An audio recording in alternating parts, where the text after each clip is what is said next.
Hello, ladies and gentlemen, and welcome to TrainHR's live webinar on the New Manager's Toolkit to Instant HR Proficiency. My name is Michael, and I'll be a host for today's session. And on behalf of the TrainHR team, I'd like to thank you all for being part of today's webinar session. Today's webinar is being presented by Terry Morning. A few words about Terry before we start off today's webinar session. Terry holds an MBA, MS. She also is a senior professional in human resources and also senior professional in human resources from California, and also she's the president of her own HR consulting firm, and she has over 15 or more years of human resource and training experience in a variety of professional fields, which includes retail, distribution, architectural, engineering, consulting, manufacturing, and also public sector and both profit and non-profit company structures. Terry has also consulted with employers on their problems and trained managers and employees for over 10 years. And she's enjoyed traveling the country extensively, meeting and working with employees from all types of businesses. And in addition to an MBA, Terry also holds a master's degree in human resource development with a specialization in conflict management. She also has been certified by the state of Indiana in mediation skills and also is a qualified Myers-Briggs practitioner, and also, like I was telling you earlier, holds the dual SHRM certification, which is for a senior professional in human resources. And we are honored to have Terry with us today to present today's webinar session. Ladies and gentlemen, before we start off today's webinar, I'd like to quickly outline today's program. This webinar is for a 60-minute duration. First, Terry will take you through today's webinar, highlighting the areas she would cover and then share with you a presentation. And also would like to inform all our participants today that once part of today's teleconference, you've been placed on mute and would remain so until the Q&A begins. We have a couple of minutes at the end for your question and answers.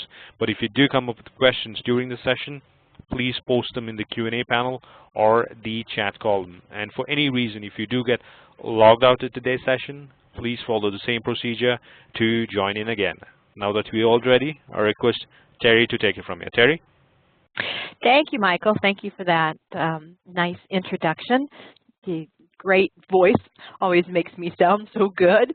And thank you to everyone for dialing in today. You can see we've got a lot to do. It's on the agenda in front of you. I won't bother reading that to you. We'll just dive right into it. I don't know what kind of companies you work for or what size they are, and I don't know what your job titles are. But I think since this is about HR for managers, it's always important to define terms. And so we'll start with the very one. What is the very first one? What's the manager's role?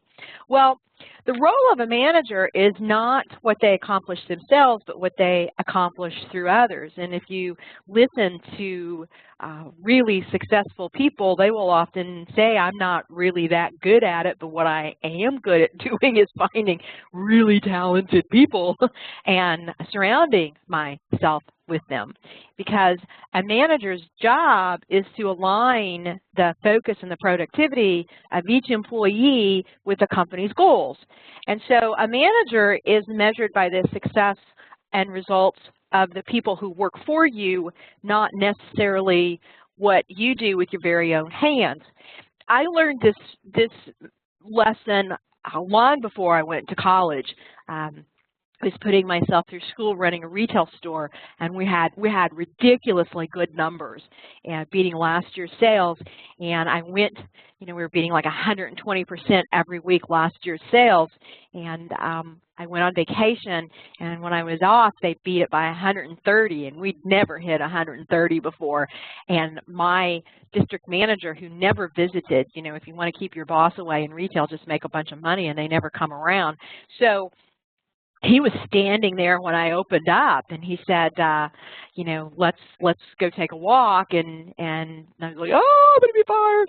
And so then he, bought me breakfast, and I was certain I was going to be fired. And so he said, what do you think, of last week's? And I was like, you're going to fire me, right? I was only about 21. And he said, "Oh no," he goes, "I just wanted you to tell it. I just wanted to come over here and tell you what that means about your staff can do that. You know, they wanted to show you what they could do. The fact that they could do it, and the fact that they wanted to show you up, shows me what a good manager you are." And I was just kind of sitting there, huh?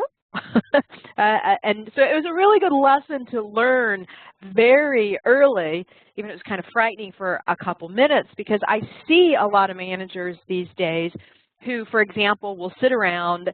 Obviously, when I was 21, we didn't have smartphones, but they sit around with their phone in the very back of the room, and they're always, you know, not paying attention to what they're in the meeting for, and huffing and puffing and running out of the room, and you know, and sometimes there are legitimate emergencies that happen that you have to take care of, and they're always coming back in and hopping down with a, you know, big sigh and bounce and saying, "Well, you know, I can't ever leave for a minute. They can't get anything done without me." And I always think, "Oh, you poor thing, don't say that," because if they, you know, if you have some of the big dogs in the room, all they think when they see that is, "My gosh, that person can't even manage the people they have already. What's going to happen to them if we give them more people? They're going to have a heart attack."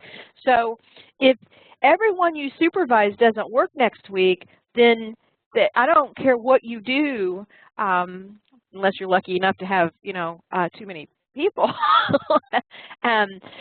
You know, your work's not going to get done. But if you take off next week, how much of your department's work will get done? All of it? Well, you're doing a good job then, because you can't be a success if your employees are failures. Now remember that, and I know maybe somebody's thinking, "Well, I inherited a few that I'm not real happy with." Well, yeah, you did, and just like, you know, inheriting other things, sometimes they come with problems. Even money comes with problems. So you're going to have to do something about that, because it's going to send a message to your other employees as well, whether you do or don't do something with that. And I know that managers are ridiculously busy these days, ridiculously busy. I mean, some of them are literally doing 5 or 6 different jobs. I don't mean they just think they are, they literally are. But the problem is when, you know, managing employee performance and what they do becomes peripheral because you've got your hands, you know, in too far.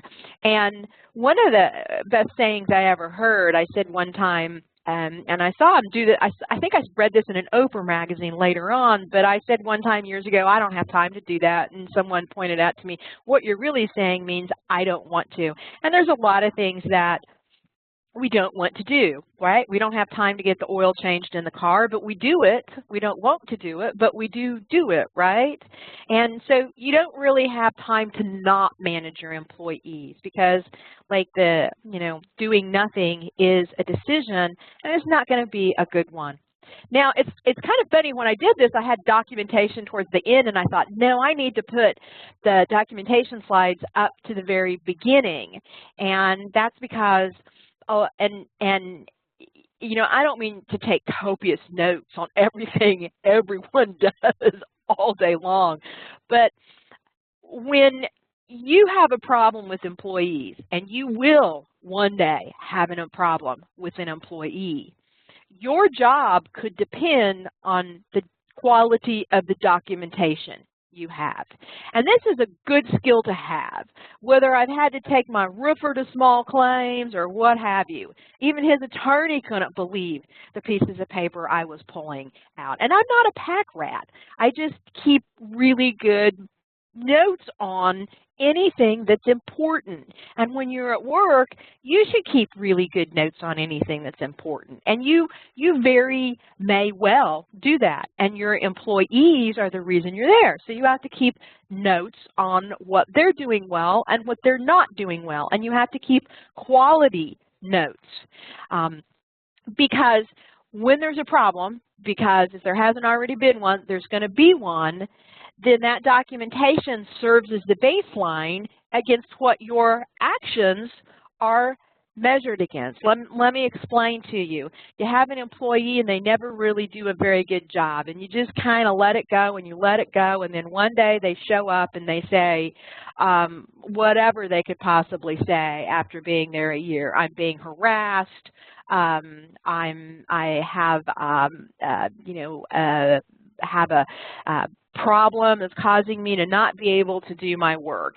Now your employees, as we're going to point out later on, are protected from being retaliated against. You can just basically say this as a general saying, that your employees are protected from being retaliated against for exercising their rights under any of the employment laws that cover your workplace.